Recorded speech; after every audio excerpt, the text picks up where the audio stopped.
Hello, and thanks for watching today's video on leadership. The topic that we're going to talk about today is going to be on the importance and the value of your personal example as a leader. I will get a lot of questions from students as we're going through the season, as we start to look ahead to staff interviews for the following year, or even during the staff interview process. And students will say, what do I have to do to be on staff? What do I have to do to be a better leader? And the answer that I always give is think about your personal example. Why don't you try to be the one who models everything that we're trying to teach here, whether it's the work ethic we do during practice, how we hustle back, how we prepare music, how we apply feedback that we get, how we interact with others, with our friends. Are we a person that's positive and hopeful and encouraging? That personal example means all the world, and that's what people are looking up to. And another secret to let you know about is that when it comes to leadership, people pay attention 1,000% more to what the leader does, how they act, than to what they say. And so you've got to be a person who doesn't just talk the talk, but walks the walk all the time.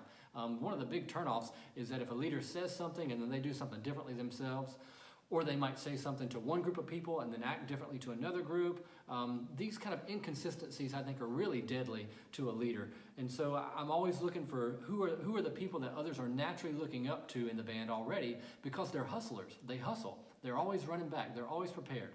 They're willing to stay a little bit late if they're needed to help others, or just get work done, or come a little early if they need to do that. They communicate well, they're encouraging, they're positive.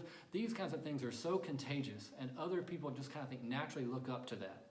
On the flip side, it's also really contagious if you're a negative person, and I don't want that negativity to be in the band, so I'm not considering negative people on our leadership team, because I want to have the people that we're looking up to be great examples of their attitude, of their work ethic, of their preparation, of their desire to improve and to see others improve. That has a real contagiousness to it that I think is what we want as a staff member. So as you're thinking about what you can do to learn the skills to be a better leader, one of the things that we always think about is that how do we build our skills? Like if I want to be a better conductor, or I want to be a better marcher, those things are really important.